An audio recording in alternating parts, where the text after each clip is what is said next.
Everyone, मैं हूं रमनदीप कौर और आपका स्वागत है आपके अपने इस यूट्यूब चैनल पर जिसका नाम है लुक फॉर नॉलेज। तो चलिए आज स्टार्ट करते हैं हमारा पार्ट नंबर 3 रियल नंबर्स का। तो जो 2 पार्ट्स है वो ऑलरेडी मैं अपलोड कर चुकी हूँ रियल नंबर से रिलेटेड। तो इस थर्ड पार्ट में हम आज डिस्कस करेंगे हमारी एक्सरसाइज नंबर 1.3। तो एक्सरसाइज 1.1 एंड 1.2 मैं ऑलरेडी कवर करवा चुकी हूँ। जिन्होंने नहीं देखी तो वो जाकर मेरे YouTube चैनल पर विजिट कर सकते हैं। फाइन, तो चलिए आज हमारी क्लास स्टार्ट करते हैं हमारे फर्स्ट क्वेश्चन के साथ। एक्सरसाइज 1.3 में क्या है, prove that √5 is irrational number. अब हमें ये प्रूव करना है कि जो हमारा √5 है वो इररेशनल नंबर है। जब भी हमने ऐसी कोई चीज होती है जहाँ पे हमने प्रूव करनी हो तो इस केस में हम लोग क्या करके चलते हैं, हम अजम्पशंस लेकर चलेंगे कि जो हमारा √5 है वो एक रैशनल नंबर है। तो यहाँ से हमने क्या करना है कि लेट एज्यूम, तो यहाँ पे आप एज्यूम करेंगे क्या कि √5 एक क्या है हमारा, इज अ रैशनल नंबर। तो जब भी ऐसा कोई क्वेश्चन आता है तो हम उसका जो काउंटर पार्ट होता है, जो ऑपोजिट पार्ट है, उसे लेकर चलते हैं। अगर ये हमारा प्रूव हो जाता है कि ये हमारा रैशनल नंबर नहीं है तो दैट मीन्स ये कौन सा नंबर आएगा निकल कर, इररेशनल नंबर। तो अब हम यही लेकर चलते हैं, हम ये मान लेते हैं कि जो √5 है वो हमारा रैशनल नंबर है। अगर ये मेरा रैशनल नंबर है तो मैं इसे इस फॉर्म में लिख सकती हूँ, यानी कि x/y की फॉर्म में, यानी कि p/q की फॉर्म में। हम किसी भी रैशनल नंबर को p/q की फॉर्म में रिप्रेजेंट करते हैं जहां पर जो हमारा q होता है वो नॉट इक्वल टू 0 होना चाहिए। तो इसे भी मैं, अगर मैंने ये मान लिया कि √5 मेरा रैशनल नंबर है तो इसे मैं इस फॉर्म में रिप्रेजेंट कर सकती हूँ। फाइन, यानी कि जो √5 हमारा हो गया वो x/y की फॉर्म में हो गया। ठीक है, तो यहाँ से देखिए मैं इसे इस तरीके से लिख सकती हूँ, y√5 is equal to x। ये एक सिंपल सी इक्वेशंस ले लिया हमने, इक्वेशंस बन गई है हमारी। ठीक है, तो अब यहाँ पे देखिए हम क्या करेंगे, हम करेंगे स्क्वेयरिंग। ठीक है, यहाँ पे हम करेंगे स्क्वेयरिंग बोथ साइड। जब हमने इसकी स्क्वेयरिंग की तो यहाँ पे हमारे पास देखिए ये y² into 5 is equal to x², ये वाली वैल्यू निकल कर आई। इसे थोड़ा सा सही करके लिख लेते हैं, x² is equal to 5y²। Fine, तो ये हमारी एक इक्वेशन है, इसे हम इक्वेशन नंबर 1 दे देंगे। ठीक है, तो यहाँ पे देखिए जो यहाँ पे देखने से पता चल रहा है जब हमारे x की वैल्यू निकल कर आएगी वो कोई 5 का मल्टीपल होगी। देखिए यहाँ पे अगर मैं y की वैल्यू कोई पॉजिटिव इंटीजर 1 पुट करती हूँ तो मेरे पास x² की वैल्यू जो है वो 5 निकल कर आई। फाइन, और यहाँ पर दूसरा देखो 2 पुट कर लीजिए, 10 निकल के आई। तो यहाँ पर जितनी भी x² की वैल्यूज आएंगी वो 5 का मल्टीपल्स निकल कर आएंगी, यानी कि 5 का मल्टीपल होने का मतलब क्या है कि यहाँ पर जो x² है आपका वो क्या होगा, is divisible by 5। Fine, x² की वैल्यू जो होगी वो डिविजिबल बाय 5 होगी। क्यों? क्योंकि यहाँ से हमारे पास जो x² की वैल्यू है वो 5 का मल्टीपल निकल कर आ रही है। तो जब 5 का मल्टीपल है इसका मीन्स वो 5 से डिविजिबल भी होगी। फाइन, तो यहाँ से देखिए अगर x² जो हमारा 5 से डिविजिबल हो जाएगा तो यहाँ पे देखिए आपका x भी 5 से डिविजिबल होगा। सो x is also divisible by 5.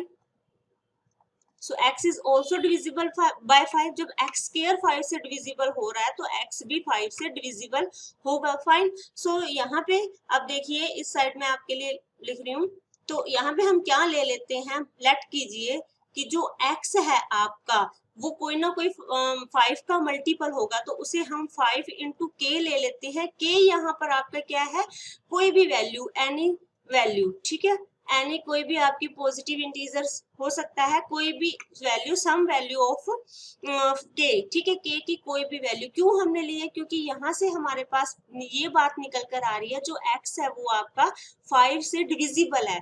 तो 5 से डिविजिबल है यानी कि x की वैल्यू कोई भी 5 का मल्टीपल होगा। यहाँ पे हमने एक अलग से कोई भी वेरिएबल मान लिया कि वो वेरिएबल कौन सा है जिसके साथ वो मल्टीपल होगा, वो k ले लिया। फाइन, तो यहाँ पे हमने क्या करना है, ये जो हमने चीज मानी है तो यहाँ से जो x की वैल्यू है वो हम इक्वेशन 1 में पुट करेंगे। So put value of x in equation 1।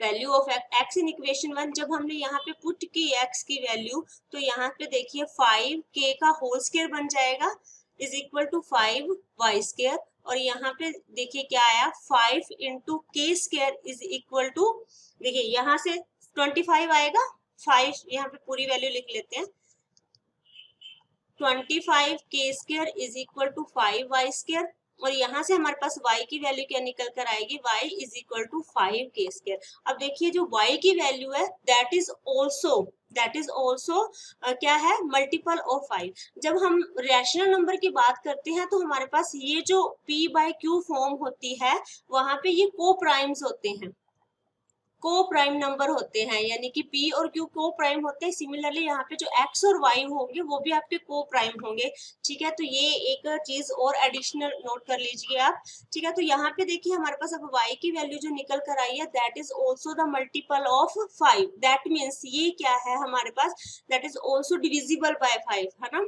तो जो y की वैल्यू निकल कर आई है that is also divisible by 5, तो हम ये लिख सकते हैं कि y square is also divisible by 5, y square is also divisible by 5, ये दो चीजें हैं, ठीक है। x स्क्वायर भी हमारा 5 से डिविजिबल हो रहा है, यानी कि x भी हमारा 5 से डिविजिबल हो रहा है। अब यहाँ पे देखिए जो y की वैल्यू है वो भी 5 का मल्टीपल है, यानी कि y is also divisible by 5, so y square भी divisible by 5 होगा, फाइन। तो यहाँ पे देखिए हम क्या लिख सकते हैं, जब ये दोनों चीजें 5 से डिविजिबल हो गई हैं हमारे पास, तो इसे हम थोड़ा सा रब कर देते हैं। ये चीज आपने नोट कर ली होगी आई होप,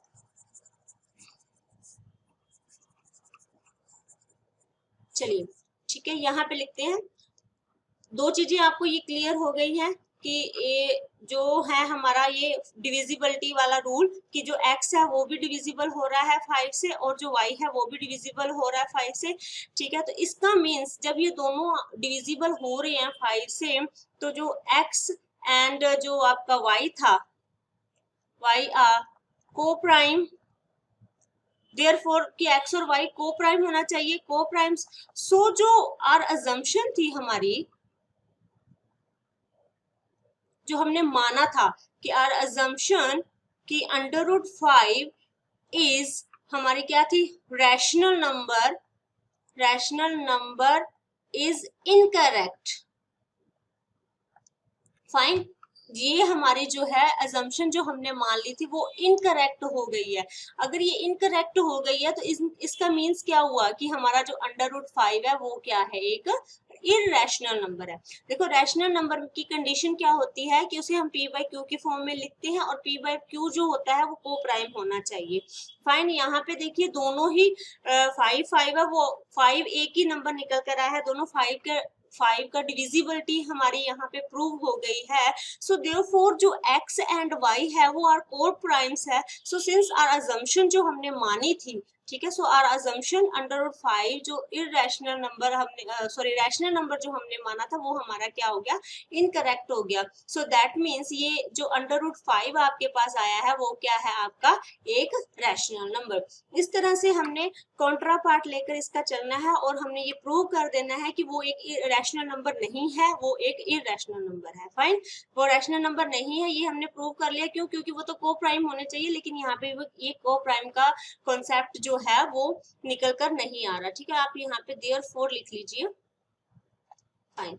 चलिए नेक्स्ट देखते हैं हमारा, इसका नेक्स्ट क्वेश्चन क्या है, prove that 3 + 2 √5 is irrational number, fine. Again same question है उसी तरीके का, ठीक है। तो इसमें भी हम क्या करते हैं, लेट एज्यूम, ये जो हम क्वेश्चन रिपीट करते जाएंगे तो इससे आपका कॉन्सेप्ट और भी क्लियर हो गया। अगर पिछले क्वेश्चन में किसी को कोई डाउट रह गया होगा तो हम इस क्वेश्चन में अब फिर से करके क्लियर कर लेते हैं, fine. So let assume that 3 + 2 √5 is a rational number, fine. So यहाँ पे क्या है, लिख सकते हैं देन वी कैन फाइंड, क्या हमने फाइंड करने थे, मैंने आपको बताया था कि हमने क्या फाइंड करने हैं कि अगर ये रैशनल नंबर है तो हम क्या फाइंड करने, को प्राइम यानी कि x एंड y, यहाँ पे कोई को प्राइम फाइंड करेंगे which is y not equal to 0 होना चाहिए। ठीक है, तो यहाँ से हमारे पास क्या निकल के आया, सच दैट जो 3 + 2 √5 is equal to x by y. ठीक है, तो इसे मैं x y, क्योंकि मैंने रैशनल माना है तो इसे मैं x बाय वाई की फॉर्म में लिख सकते हैं। तो इसे थोड़ा सा रीअरेंज कर लेते हैं। रीअरेंज करने पर ये y इधर आ जाएगा, 3 + 2 √5 इज इक्वल टू, ये हमारे पास आ गया x। इसे थोड़ा सा और सेट करते हैं, या तो इस तरीके से, नहीं तो आप इस तरीके से भी इसे लिख सकते हैं। आप ऐसे कीजिए x बाय 5, तो यहाँ पे सिर्फ हमें अंडर रूट वाली वैल्यू हम एक साइड में रखते हैं, क्योंकि अंडर रूट वाली वैल्यू से हमें पता चलेगा कि वो रैशनल है या इरेशनल नंबर है। फाइन, तो इसे हमने 3 इधर ले आते हैं और यहाँ पे हमारे पास 2 √5 बच जाएगा। आप ये स्टेप स्किप कर सकते हैं यहाँ पर। फाइन, वो वाला स्टेप नहीं लिखेंगे तो आप सीधा ये लिख सकते हैं कि क्योंकि हमें अंडर रूट वाली वैल्यू एक साइड चाहिए, तो दूसरी साइड जो 3 है उसे दूसरी साइड उठाकर ले जाएंगे तो उधर जाके माइनस में हो जाएगा। अब यहाँ पे देखिए सिर्फ अंडर रूट चाहिए हमें, तो अंडर रूट 5 यहाँ रख लीजिए, ये 1/2 है, मल्टीपल में चला जाएगा इस साइड में जाकर। फाइन, तो यहाँ आई होप ये क्लियर हो गया होगा। अब देखिए यहाँ पे जो सिंस हमारे पास क्या था, जो x and y are integers. Fine, तो यहाँ से देखिए जो 1/2 x बाय वाई -3, ये नंबर क्या आएगा, ये नंबर एक रैशनल नंबर आएगा हमारे पास। देखिए कैसे, क्योंकि हमने ये एक रैशनल नंबर है, एक रैशनल नंबर में से एक कोई भी इंटीजर माइनस किया और मल्टीपल में कोई इंटीजर का जो हमारा रैशनल नंबर है वो एक मल्टीपल हो रहा है इस नंबर से, तो हमारे पास ये टोटल नंबर जो है वो क्या निकल कर आएगा, एक रैशनल नंबर निकल कर आएगा। आई होप ये बात क्लियर होगी होगी, क्योंकि जब भी हम किसी रैशनल नंबर के साथ किसी नंबर को मल्टीप्लाई करते हैं तो हमारे पास क्या, कौन सा नंबर निकल कर आता है, रैशनल नंबर निकल कर आता है। फाइन, तो यहाँ से इसका मतलब क्या हुआ, जो अंडर रूट 5 है is also rational number, is also rational number, but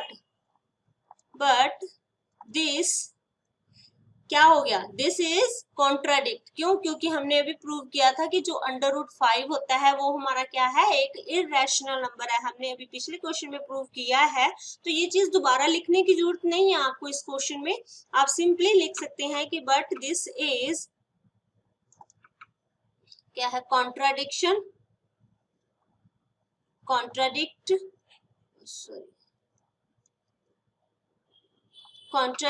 that under root 5 is irrational number। Fine, ये अभी हमने प्रूव किया है कि जो हमारा अंडर रूट 5 है वो एक इररेशनल नंबर है। अगर ये हमारा इररेशनल नंबर है तो ये नंबर भी हमारा इररेशनल नंबर ही आएगा, तभी तो वो इक्वल होंगे। फाइन, अगर अंडर रूट 5 हमारा इररेशनल नंबर है, हमने प्रूव किया है, सो यहाँ पे लिखते हैं, सो वी कंक्लूड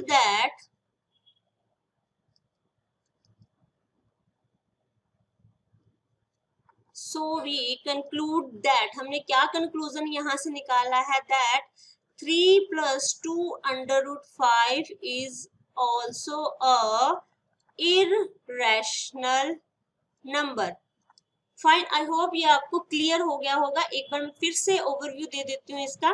हमने क्या ले लिया था कि जो 3 + 2 √5 है वो हमारा एक रैशनल नंबर है। अगर मैं इसको रैशनल नंबर मान लिया मैंने, तो मैं इसे इस फॉर्म में लिख सकती हूँ, यानी कि p/q की फॉर्म में रिप्रेजेंट कर सकती हूँ, क्योंकि हमारे जितने भी रैशनल नंबर होते हैं उन्हें हम p/q की फॉर्म में रिप्रेजेंट करते हैं, जहां पर हमारा q जो होता है वो नॉट इक्वल टू 0 होता है। फाइन, तो यहाँ से हमारे पास हमने ये मान लिया था कि ये एक रैशनल नंबर है, तो मैंने इसे p/q की फॉर्म में रिप्रेजेंट कर लिया। यहाँ पे p/q की जगह मैंने xy मान लिया, आप a/b भी मान सकते हैं। फाइन, तो इसको थोड़ा सा रीअरेंज किया, और जो अंडर रूट वाली चीज है जिसके बारे में हमें थोड़ा बहुत पता है, हमें पता है कि अंडर रूट जो 5 है वो एक इररेशनल नंबर है, ये हमने पिछले क्वेश्चन में प्रूव किया, तो इसे दोबारा से प्रूव करने की जरूरत नहीं है यहाँ पर। ठीक है, तो इसे मैंने अलग से लिख लिया और बाकी सारी वैल्यू को मैं दूसरी तरफ ले गई। ठीक है, और यहाँ से देखिए ये मेरा एक p/q की फॉर्म में एक रैशनल नंबर है, और अगर मैं किसी रैशनल नंबर को किसी भी नंबर से, चाहे वो हमारा कोई इंटीजर है या कोई और कोई वैल्यू है, ठीक है, अगर मैं उसके साथ उसे मल्टीप्लाई करती हूँ तो मुझे रैशनल नंबर ही मिलेगा। फाइन, तो यहाँ से क्योंकि एक्स और वाई इंटीजर्स हैं तो मैं इसे लिख सकती हूँ कि ये मेरा जो कंप्लीट नंबर है वो एक रैशनल नंबर है। बट हमने क्या प्रूव किया था कि अंडर रूट 5 तो मेरा एक इरेशनल नंबर है, तो यहाँ पे हमारे पास एक कॉन्ट्राडिक्ट आ गई है चीज, एक कॉन्ट्राडिक्शन आ गया है दैट कि अगर ये मेरा इरेशनल नंबर है तो ये मेरा रैशनल नंबर नहीं हो सकता। फाइन, तो ये भी मेरा क्या बनेगा, इरेशनल नंबर ही बनेगा। सो इसके अकॉर्डिंग मैं ये कंक्लूड कर रही हूँ, यहाँ पर ये हम कंक्लूड कर सकते हैं कि 3 + 2 अंडर रूट 5 क्या है, हमारा एक इरेशनल नंबर है। फाइन, आई होप ये आपको क्लियर हो गया होगा। इस तरीके से इससे रिलेटेड जितने भी क्वेश्चंस बनेंगे, आपको वैल्यू थोड़ी बहुत चेंज करके आ सकती है लेकिन इससे बाहर कुछ नहीं आएगा एग्जाम में, तो इसके अकॉर्डिंग आप अपना जो बाकी के क्वेश्चंस है वो भी सॉल्व कर सकते हैं। फाइन, चलिए नेक्स्ट क्वेश्चन लेते हैं। हमारा 3rd नंबर क्वेश्चन है, prove that the following are irrationals. ठीक है, अगेन सेम प्रोसेस है, इरेशनैलिटी प्रूव करनी है तो फर्स्ट पार्ट हम लेकर चलते हैं, क्या है, 1 ओवर अंडर रूट 2। बड़ा ही सिंपल सा क्वेश्चन है, ठीक है, तो इसका फर्स्ट पार्ट क्या है, चलो इसे मान लेते हैं, लेट एज्यूम, अगेन सेम कहानी हमने लिखनी है कि let assume 1 over under root 2 is a rational number. अगर मेरा ये रैशनल नंबर है then what we can do, we can represent this is in the form of x by y। So है ना, हम ये लिख सकते हैं ना, क्योंकि रैशनल नंबर इसी फॉर्म में रिप्रेजेंट होता है ना। इसको थोड़ा सा रीअरेंज कर देते हैं तो यहाँ पे y is equal to x under root 2 आ जाएगा आपके पास। ठीक है, अब हमने देखिए क्या है, यहाँ तक आ गया है, या आप ये चीज आई होप सब क्लियर हो गई होगी। ठीक है, अब हमने क्या करना है, अंडर रूट 2 यानी कि जैसे हमने अंडर रूट 5 को एक तरफ रखा था ना पिछले क्वेश्चन में, सिमिलरली इसे हमने अलग से रख लेना है। और अभी हम ये चीज हम प्रूव कर चुके हैं कि जो अंडर रूट 2 होता है वो हमारा इरेशनल नंबर होता है। तो यहाँ पे देखिए x एंड y जो है आपके आर इंटीजर्स हैं, कोई भी इंटीजर्स हो सकते हैं। ठीक है, x और y जो है वो आपके इंटीजर्स हैं, बट यहाँ पे कंडीशन क्या हुई है, जो यहाँ पे देखिए दस, जो अंडर रूट 2 है वो क्या है, इज अ रैशनल नंबर नहीं, वो एक इरेशनल नंबर है। ठीक है, बट हमने इसे रैशनल नंबर माना है। सो हाँ ठीक है, तो ये हमने माना था कि ये एक रैशनल नंबर है, विच इज क्या हो गया, विच इज कॉन्ट्राडिक्ट। ठीक है, विच इज क्या हुआ हमारा, कॉन्ट्राडिक्ट, क्योंकि अंडर रूट 2 हमने ये माना था कि under root 2 is a rational number है। क्यों, क्योंकि हम इसे p बाई क्यू की फॉर्म में रिप्रेजेंट कर रहे हैं अकॉर्डिंग टू दिस। ठीक है, हमारे अजम्पशन। फाइन, तो अंडर रूट 2 एक रैशनल नंबर है विच इज कॉन्ट्राडिक्ट, जो कि है नहीं है, कॉन्ट्राडिक्ट। सो द क्या क्या आएगा यहाँ पर, contradict the under root 2 is irrational number।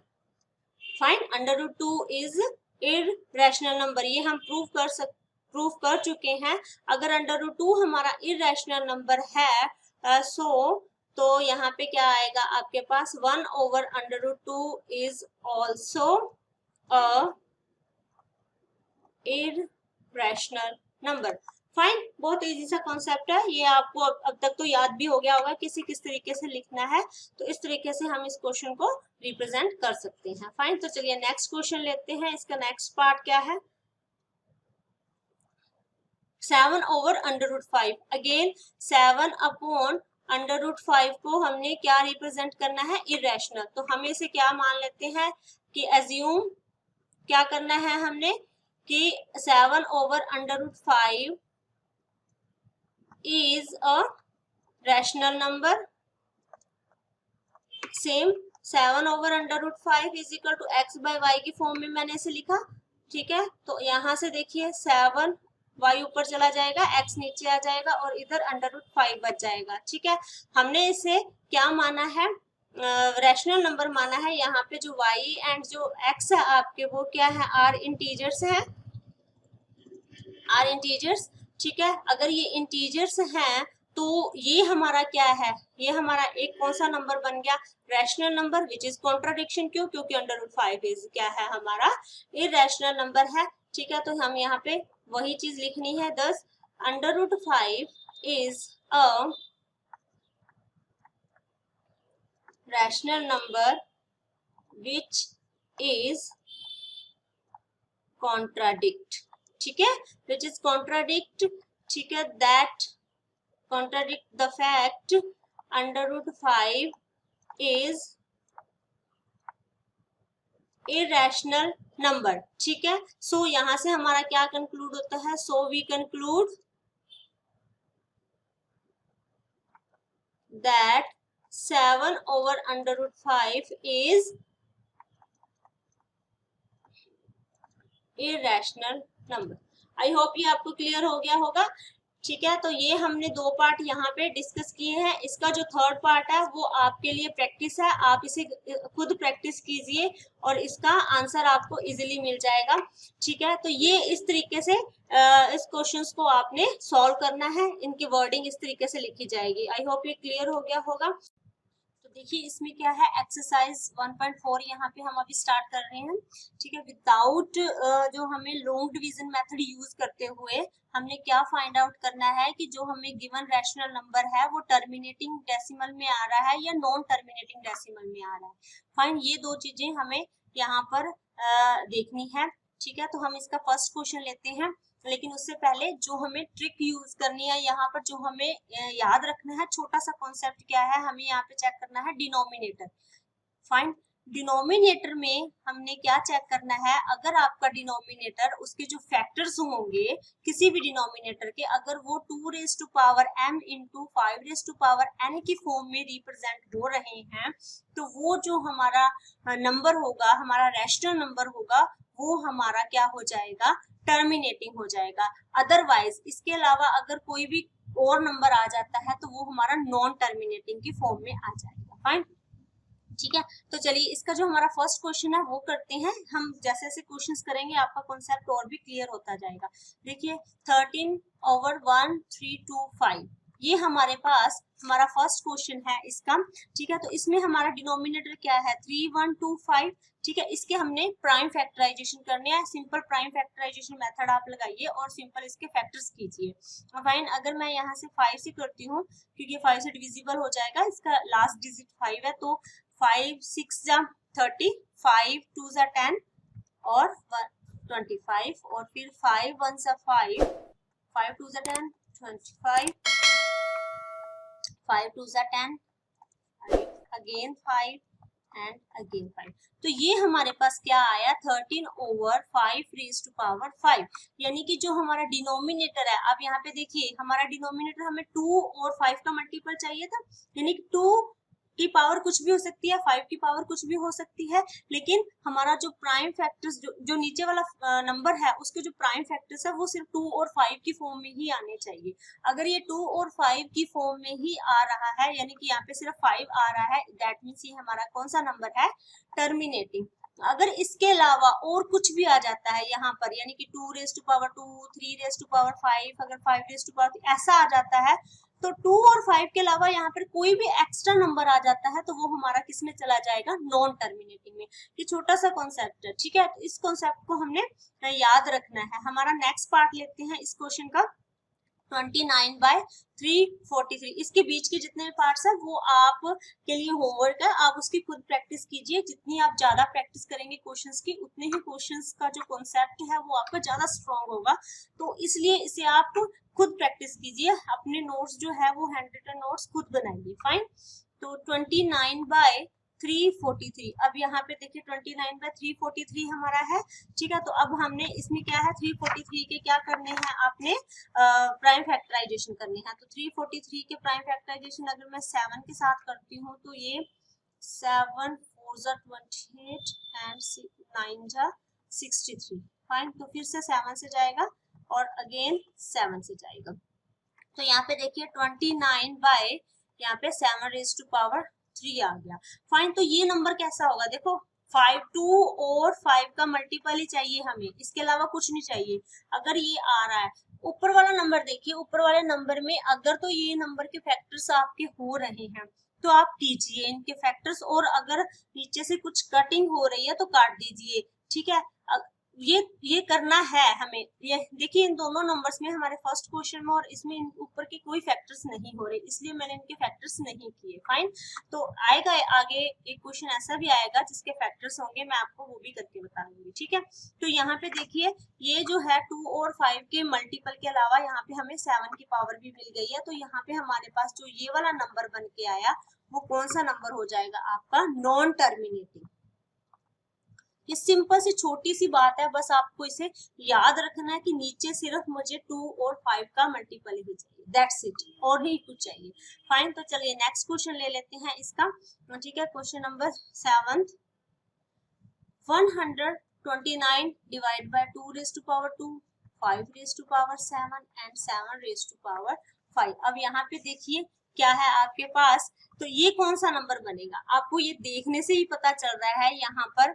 तो ये देखो 2 है हमारे पास, 5 है, इट्स ओके फाइन, लेकिन यहाँ पर 7 एक एक्स्ट्रा पड़ा हुआ है, और इसके अगर हम फैक्टराइजेशन करेंगे तो भी हमारे पास 7 नीचे बच जाएगा। फाइन, तो यहाँ पे देखिए ये जो हमारा नंबर बनेगा वो सिंपली कौन सा बन जाएगा, नॉन टर्मिनेटिंग। अगर आपको ये कॉन्सेप्ट क्लियर है, ठीक है, तो मुझे बताइए कमेंट सेक्शन में लिखकर, ठीक है, ताकि मुझे भी पता चले कि आपको ये चीज समझ में आ रही है या नहीं।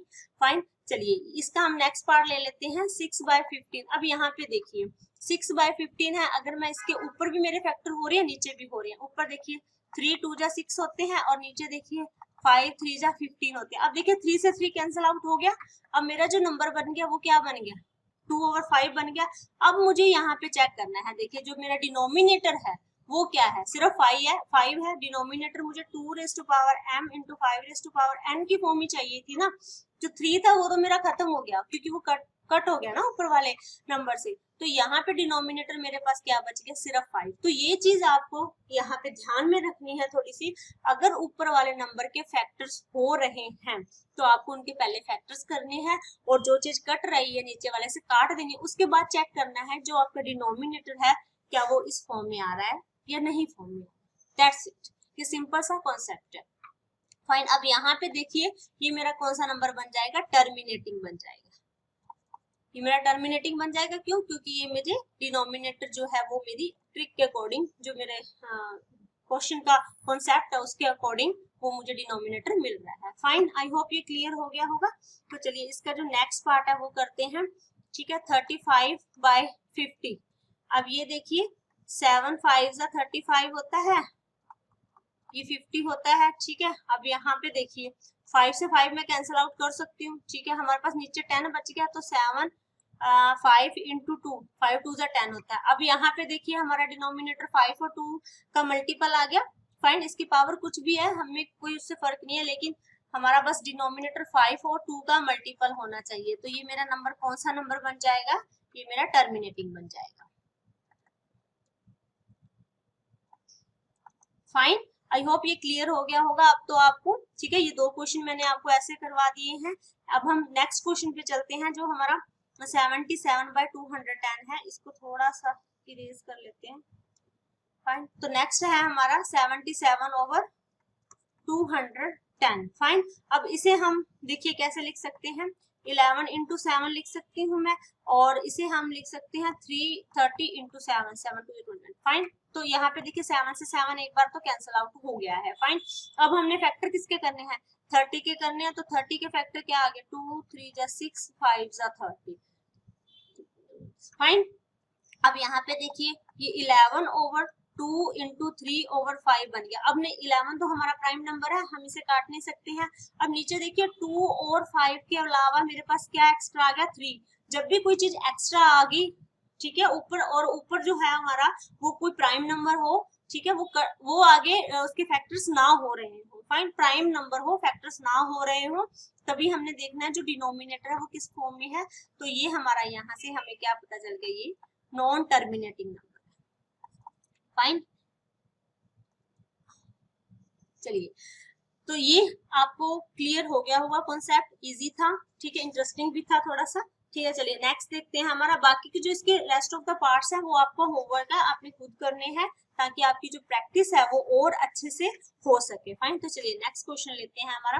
Write down the decimal expansion of those rational numbers in question 1, ठीक है, above which have terminating decimal expansion. तो उनमें से, ठीक है, वही सारे नंबर्स हमने उठाने हैं, ठीक है, जिन वो पहले वाले क्वेश्चन के, और हमने क्या चेक करना है, उनके डेसिमल एक्सपेंशंस हमने देखने हैं। फाइन, तो यहाँ पे हमारा पहला क्वेश्चन है, ठीक है, 13/3125, ये हमारा फर्स्ट पार्ट है। देखिए इसको हमने सिंपली डिवीजन मेथड से करना है, डिवाइड करना है। अब डिवाइड करेंगे तभी हमें पता चलेगा ना वो कितने डेसिमल तक जा रहा है, कहाँ पर वो टर्मिनेट हो रहा है या नहीं हो रहा।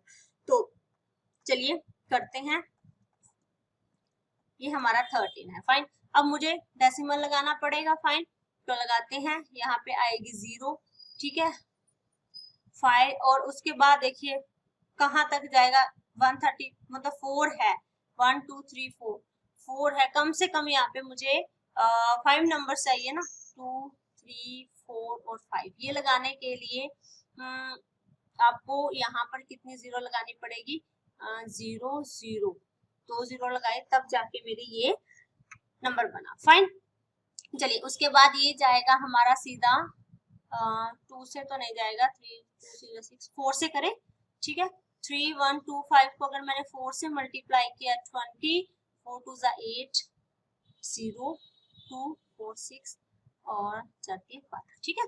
तो यहाँ पे हमने 4 से किया तो 1 2 6 0 0 मेरे पास एक नंबर आया। फाइन, तो इसे हमने इस तरीके से सॉल्व करना है ताकि जो हमारी वैल्यू हमें पता चल जाए कि वो कहाँ तक जाकर ये निकल कर आएगी। ठीक है, तो ये 10 4 आ जाएगा, ऊपर से मैंने एक 0 उतारी तो ये 4000, ये 1 पे चला जाएगा, 3 1 2 5। ये सिंपल हमारा डिवीजन मेथड है, हम छोटी क्लासों से डिवाइड करते आ रहे हैं तो वही डिवीजन हमने यहाँ पे करनी है। ठीक है, 9 में से 2 गए 7, इधर 9 में से 8, ठीक है, 8 7, ऊपर से आया 0 और उसके बाद ये जाएगा हमारा 8000 है तो 6 18 किस पे जाएगा, ये 4,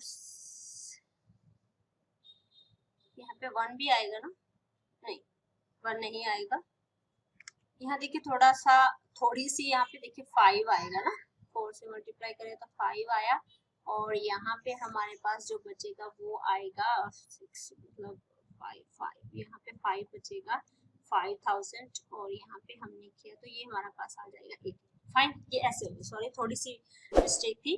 ठीक है, तो इस तरीके से अब ये जाएगा हमारे पास 6 पे। ठीक है, अभी हमारे पास 6 पे जाएगा तो ये मेरे पास वैल्यू आएगी 18। यहाँ पे आप मल्टीप्लाई करके देख सकते हैं। ठीक है, तो 18750 यहाँ पर ये कंप्लीटली चला जाएगा और नीचे बचेगा 0। इसका मीन्स क्या हुआ, ठीक है, ये वैल्यू जो है वो हमारे पास क्या आई, 0.00416। फाइन, तो ये वैल्यू यहाँ पर आकर रुक गई है, इसके बाद ये रिपीट नहीं हो रही है। ठीक है, तो ये कौन सा है हमारे पास, आपके पास वैल्यू नॉन रिपीटिंग। फाइन, ये हमारे पास क्या आ जाएगी, नॉन रिपीटिंग डेसिमल्स। तो ये हमारा number non repeating means terminating भी हो गया। ठीक है, ये टर्मिनेट हो रहा है तो ये टर्मिनेटिंग। तो हमने सिर्फ वही उठाने हैं पिछले क्वेश्चन में से जो हमारे टर्मिनेटिंग डेसिमल्स होंगे, उन्हीं को ही लेना है। ठीक है, बाकी की करने की जरूरत हमारे नहीं है। तो मैंने भी यहाँ पे सिर्फ वही क्वेश्चंस लिए हैं जो आपके टर्मिनेट हो रहे हैं। ठीक है, बाकी के जो ऑप्शंस नहीं है वो आपके नॉन टर्मिनेटिंग और नॉन टर्मिनेटिंग वाले क्वेश्चंस हमने नहीं करने हैं। फाइन, उन्होंने हमें क्वेश्चन में बोला ही है कि सिर्फ टर्मिनेटिंग वाले उठाइए। ठीक है, अब यहाँ पे देखिए 17/8, ये बहुत इजी सा है। ठीक है, आप नॉर्मली हमने क्या करना है, 17 को 8 से डिवाइड करना है। तो देखिए 8 2 जा 16, 1 डेसिमल 0 8 2 0 और ये 16, ये 4 फिर 0 ये 5। फाइन, ये रुक गई है हमारी वैल्यू, दैट मीन्स ये क्या हो गया हमारा टर्मिनेटिंग। ठीक है, नॉन रिपीटिंग टर्मिनेटिंग। फाइन, चलिए तो आई होप ये आपको क्लियर हो गया होगा। इसके बाकी के पार्ट्स जो हैं वो आपने डिवाइड करने हैं और डिवाइड करके चेक करना है कि क्या वो टर्मिनेटिंग है या नहीं है, और इनमें से अगर कोई भी क्वेश्चन सॉल्व नहीं हो रहा या निकल नहीं रहा या किसी क्वेश्चन में कोई प्रॉब्लम है तो आप मुझे कमेंट सेक्शन में वो क्वेश्चन नंबर लिख के बता दीजिएगा, तो मैं उसे आपके लिए सॉल्व कर दूंगी। फाइन, तो चलिए नेक्स्ट देखते हैं हमारा थर्ड पार्ट इसका। The following numbers have decimal expansions as given below. In each case, decide whether they are rational or not. If they are rational and of the form of p, यहाँ पे p by q आएगा, p by q, what can you say about the prime factors of q? q के बारे में हमने बताना है कि वो किस तरीके का है। फाइन, तो ये हमें कुछ नंबर्स दिए गए हैं, रैशनल नंबर्स हैं, रैशनल नंबर्स हैं या नहीं है ये हमने देखनी है। ठीक है, अगर वो रैशनल नंबर्स है तो उसे हमने p by q की फॉर्म में रिप्रेजेंट करना है। फाइन, और हमें बताना है जो आपका q है वो किस फॉर्म में आ रहा है, जो आपका q है वो किस फॉर्म में आ रहा है। फाइन, तो चलिए फर्स्ट क्वेश्चन लेते हैं। इसमें देखिए क्या है, देखिए ये जो पार्ट है आपका, आपको इसे देखने से पता चल रहा है कि 4.1 2 3 4 5 6 7 8 और 9 यहाँ पर आकर ये पार्ट रुक गया है। ठीक है, ये पार्ट रुक गया है, इसके आगे देखिए कोई भी वैल्यू डेसिमल के बाद रिपीट नहीं हो रही है। इसका मतलब ये हमारा कौन सा है, ये हमारा टर्मिनेटिंग नंबर है, ये हमारा टर्मिनेटिंग नंबर है। और हमने अभी पिछले क्वेश्चंस में ये किया है कि कौन से नंबर टर्मिनेटिंग होते हैं जिनका डिनोमिनेटर जो है, डिनोमिनेटर में किस फॉर्म में होता है, 2 into 5 के मल्टीपल की फॉर्म में। और इसका भी अगर हम डेसिमल हटाएंगे और वैल्यूज लिखेंगे तो जो उसका डिनोमिनेटर आएगा वो आपका किस फॉर्म में आएगा, 2 into 5 के मल्टीपल की फॉर्म में आएगा, क्योंकि पीछे आपके जीरो आ जाएंगे। जब आप इसे हटाते हैं, इसे हम मान लीजिए डेसिमल को हमने हटाया तो हम यहाँ पे क्या लिखेंगे, डेसिमल को हटाकर जितने डेसिमल के पीछे होती है वैल्यूज वो लगाई जाती है ना, तो कितनी आएगी 1 2 3 4 5 6 7 8 9। ठीक है, यानी कि 1 लगाकर हमने यहाँ पर 9 0 लगानी है। फाइन, तो देखिए इसका जो आपने फैक्टर्स करने हैं वो 2 into 5 का मल्टीपल ही आएगा। फाइन, क्योंकि पीछे जीरो है, जीरो डिजिट लगा हुआ है, 2 और 5 का मल्टीपल आपको मिलेगा। और वैसे भी ये देखने से पता चल रहा है कि ये टर्मिनेटिंग है। अगर ये टर्मिनेटिंग है, इसका डिनोमिनेटर 101% 2 into 5 की जो फैक्टर है उसकी फॉर्म में आएगा। तो यहाँ पे सिर्फ कंडीशन ये चीज ही लिखनी है कि since it has a terminating decimal expansion, it is a rational number in the form of p by q has p by q and and q जो है वो क्या है, q has क्या आएंगे, फैक्टर ऑफ 2 into 5 ओनली। ठीक है, 2 into 5 only, यही फैक्टर आएंगे, इसके अलावा फैक्टर्स नहीं आएंगे। फाइन, आई होप ये क्लियर हो गया होगा। इतनी ही चीजें लिखनी है, क्यों, क्योंकि देखिए हमें देखने से पता चलता है ये टर्मिनेटिंग है। अगर ये टर्मिनेटिंग है दैट मीन्स ये इसकी जो कंडीशन थी टर्मिनेटिंग वाली, जो हमने पिछले क्वेश्चन में मैंने आपको ट्रिक बताई थी कि कैसे पता चलता है कि कौन सा नंबर टर्मिनेटिंग और नॉन टर्मिनेटिंग है, उसके डिनोमिनेटर से। अगर उसके डिनोमिनेटर के जो प्राइम फैक्टराइजेशन है वो 2 into 5 का मल्टीपल में आ जाते हैं तो वो नंबर आपका टर्मिनेटिंग नंबर है। और टर्मिनेटिंग नंबर वैसे भी अगर ये रिपीट नहीं हो रहा है, मतलब वो टर्मिनेट हो गया है एक जगह 9 पर आकर वो रुक गया है, दैट मीन्स वो एक टर्मिनेटिंग नंबर है और उसका डिनोमिनेटर इस फॉर्म में है। यानी कि जो हमारा Q है, ये नीचे वाला जो है हमारा Q ही है ना, तो Q है, Q has the factor of 2 and 5 only, that's it. इसके अलावा और कोई फैक्टर्स नहीं बनते हैं। फाइन, तो चलिए दूसरा पार्ट देख लेते हैं इसका। ठीक है, अब ये वाला है, देखिए 1 2 0 1 2 0 0 1 2 0 0 0 1 2 0 0 0 और ये तो सो ऑन चलता ही जा रहा है।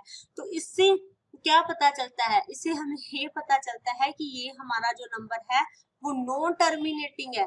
ठीक है, नॉन टर्मिनेटिंग का मतलब नॉन टर्मिनेटिंग और नॉन रिपीटिंग भी है। नॉन टर्मिनेटिंग है, नॉन रिपीटिंग। नॉन रिपीटिंग कैसे, वो डिफरेंट तरीके से रिपीट हो रहा है। देखो 120 के बाद 1200 आ गया, फिर 12,000 आ गया, फिर 12,000 मतलब 120,000 आ गया। ठीक है, तो इस तरीके से आपका जो नंबर आ रहा है वो नॉन रिपीट हो रहा है और नॉन टर्मिनेट भी हो रहा है। और जब नॉन टर्मिनेट हो रहा है तो जो हमारा क्यू होता है, ठीक है, वो किस फॉर्म में होता है, वो 2 into 5 की फॉर्म में नहीं होता है, ठीक है। तो वो एक हमारा इररेशनल नंबर बन जाता है। ये जो नंबर बनेगा हमारा वो कौन सा नंबर बन जाता है, मतलब ये जो है is not equal to 2 into 5 का जो भी है पावर m और n की फॉर्म में नहीं आएगा, नॉट इक्वल, ठीक है। तो ये इस कंडीशन में ये इस फॉर्म में नहीं आएगा, क्यों, तो ये हमारा नंबर कौन सा बन जाएगा, इररेशनल नंबर, इररेशनल नंबर। और इररेशनल नंबर में क्यू की कोई वैल्यू नहीं होती है, फाइन, क्यू हम नहीं निकालते इररेशनल नंबर में, फाइन। तो नेक्स्ट देखिए थर्ड पार्ट में 1 2 3 4 5 6 7 8 9 अगेन, अच्छा ये तो रिपीट हो गया है हमारा क्वेश्चन, फाइन। इसमें आपने क्या करना है, एक चीज लगानी है, इसमें मिस प्रिंटिंग है, वो ये कि इसके ऊपर है आपका बार, इस तरीके से, ये है हमारा थर्ड पार्ट, ठीक है। ये मिस प्रिंटिंग है, इसका मीन्स क्या हुआ, इसका मतलब ये हुआ कि ये क्वेश्चन इस तरीके से रिपीट हो रहा है, 9 के बाद फिर से क्या आएगा, 1 2 3 4 5 6 7 8 9, तो ये इस तरीके से चलता जा रहा है, यानी कि इसका मतलब ये भी क्या है, हमारा नॉन टर्मिनेटिंग नंबर है, ठीक है। ये हमारा क्या है, नॉन टर्मिनेटिंग नंबर है, जिसे हम, बट इसमें एक चीज है, रिपीट हो रहा है, ठीक है, non terminating but repeating, non terminating but repeating, ठीक है। तो इसमें जो हमारा ये रैशनल नंबर है p बाई क्यू की फॉर्म में है, तो जब ये रिपीट हो रहा है इसका मतलब इसके जो q है, q की वैल्यू, q हैज फैक्टर्स होंगे, ठीक है। देखिए जब नॉन रिपीटिंग हो जाता है वो इररेशनल नंबर मिलता है, नॉन टर्मिनेटिंग बट रिपीटिंग किसमें आ जाता है, आपका एक रैशनल नंबर में, नॉन टर्मिनेटिंग नॉन रिपीटिंग किसमें आता है, इररेशनल नंबर में। ये चीज मैंने आपके शुरू में जब हमने रैशनल नंबर का कॉन्सेप्ट पढ़ा था, रियल नंबर का कॉन्सेप्ट किया था हमने हमारे बेसिक में, ठीक है, उसमें मैंने आपको ये बताई थी कि रैशनल नंबर में दो पार्ट्स आते हैं, ठीक है। तो इररेशनल नंबर में सिर्फ एक ही पार्ट आता है, non terminating non repeating, but rational number में कौन सा आता है, नॉन टर्मिनेटिंग रिपीटिंग भी आता है, ठीक है। तो ये वाला पार्ट जो है वो हमारे रैशनल नंबर में आएगा, दैट मींस ये जो हमारा गिवन नंबर है वो p बाई क्यू की फॉर्म में होगा, और q के फैक्टर्स कौन से होंगे, q के फैक्टर्स 5 एंड 2 ओनली होंगे, ये बात आपको ध्यान में रखनी है। ये नंबर हमारा कौन सा नंबर बनेगा, ये हमारा नंबर बनेगा रैशनल नंबर, रैशनल नंबर बनेगा कौन सा, नॉन टर्मिनेटिंग बट रिपीटिंग वाला, जिसमें q has the factor of 5 and 2 only, ठीक है, q has the factor other than 2 and 5 only, 2 and 5 तो आएंगे, इसके अलावा एक फैक्टर कोई और भी, एक या दो कोई और भी आ सकते हैं, फाइन। तो 2 एंड 5 फैक्टर्स भी आएंगे इसके, ठीक है। तो other than, q has other than the factor of, यहाँ पे आपने अदर देन लिखना है, other than the factor of 5 2 और इसके अलावा कोई एक, ठीक है, उसके अलावा एक भी हो सकता है, दो भी हो सकते हैं, इसके अलावा कुछ भी हो सकता है, तो फैक्टर्स इसके आएंगे, क्यों, क्योंकि हमारा रैशनल नंबर में आ गया है, फाइन। आई होप ये कॉन्सेप्ट आपको क्लियर हो गया होगा, ठीक है। तो ये एक्सरसाइज जो है हमारे रियल नंबर, जो हमारा फर्स्ट चैप्टर है वो आज यहाँ पर कंप्लीट होता है, ठीक है। इसके बाद हम अपना इसका next chapter number 2 polynomial start करेंगे, ठीक है, बहुत जल्द उसके ऊपर आपके लिए वीडियो लेकर आऊंगी, ठीक है। तब तक क्या है, thank you for watching, thank you for listening me, ठीक है। Please subscribe my channel, share your friends, and I hope you are doing well, ठीक है। बी केयरफुल, सेफ रहिए, घर पे रहिए, कोरोना से बच के रहिए, ठीक है। टेक केयर, बाय बाय, तो मिलते हैं हमारी नेक्स्ट वीडियो में।